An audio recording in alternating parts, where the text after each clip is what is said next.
నమస్తే అండి. ఇప్పుడు మనం చూస్తున్న ఈ యొక్క ప్రాపర్టీ నెంబర్ వచ్చి 464 అండి. 464.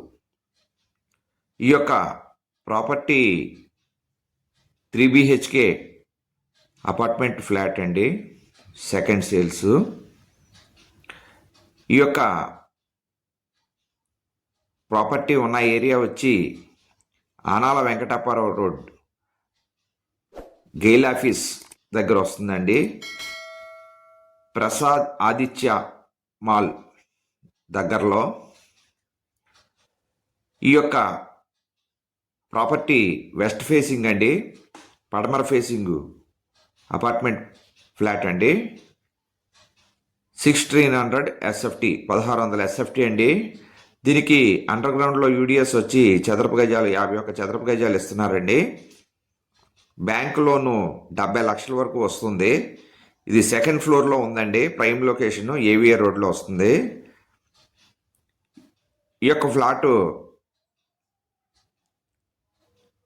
80 లక్షలకి ఇస్తారండి. లోపల టేక్ వుడెన్ వర్క్ ప్రీమియంగా ఉంది. మీ బడ్జెట్లో ఉంటే ఫోన్ చేయండి.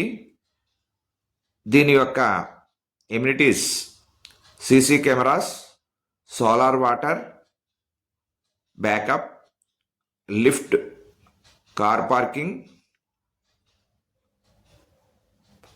కలదండి. కావలసిన వారు మా యొక్క ఫోన్ నెంబర్లో డిస్ప్లే అవుతుంది, డిస్క్రిప్షన్లో ఇచ్చో సంప్రదించవచ్చండి. చూస్తున్నవారు తప్పకుండా లైక్ చేయండి. చూస్తూ ఉండి ఇంకా సబ్స్క్రైబ్ చేసుకొని వారు దయచేసి సబ్స్క్రైబ్ చేసుకొని గంట బెల్ ఐకాన్ నొక్కండి. అలాగే మీ యొక్క చుట్టాలు కానీ, బంధువులు కానీ, స్నేహితులకు ఎవరికైనా ఇళ్ల స్థలములు, పొలములు, అపార్ట్మెంట్ ఫ్లాట్లు, విల్లాలు కొనదలిచిన, అమ్మదలిచిన మా యొక్క ఛానల్ సజెస్ట్ చేయండి, రికమెండ్ చేయండి. అలాగే మీ యొక్క ప్రాపర్టీస్ ఏమైనా మా యొక్క ఛానల్లో వేసి డిస్ప్లే చేసి అమ్మదలిసిన వారు మమ్మల్ని సంప్రదించవచ్చండి. మా ఫోన్ నెంబర్లు డిస్ప్లే అవుతున్నాయి, అలాగే డిస్క్రిప్షన్లో కూడా ఉంది.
మరి ఒకసారి అండి, రాజమండ్రి ఆనాల వెంకటాపురం రోడ్లోని ప్రసాద్ ఆదిత్య మాల్ దగ్గరలో మంచి ప్రైమ్ లొకేషన్లో అండి. వెస్ట్ ఫేసింగ్, పడమర ఫేసింగ్ గల అపార్ట్మెంట్ ఫ్లాట్. ఇది 10 ఇయర్స్ అవుతుందండి కన్స్ట్రక్షన్ చేసి. 1600 ఎస్ఎఫ్టి. యూడిఎస్ వచ్చి 51 చదరపు గజాలు ఇస్తారు. బ్యాంక్ లోన్ 70 lakhs వరకు వస్తుందండి. ఇది సెకండ్ ఫ్లోర్లో ఉంది. ఈ ఫ్లాట్ 85 లక్షలు విలువ చేస్తుందండి. మనకి 80 లక్షలు ఇస్తానని చెప్తున్నారు. లోపల టేక్ వుడెన్ వర్క్ సూపర్గా చేయించి ఉందండి. దీనికి సీసీ కెమెరాస్ ఉన్నాయండి. అలాగే సోలార్ వాటర్ బ్యాకప్ అండి. లిఫ్ట్, కార్ పార్కింగు కలదండి. దీని ధర 80 లక్షలు. కావలసిన వారు మమ్మల్ని సంప్రదించండి. మా యొక్క ఫోన్ నెంబర్లు డిస్ప్లే అవుతుంది, డిస్క్రిప్షన్లో ఇచ్చాం. నమస్తే అండి. Thank you very much. జై హింద్.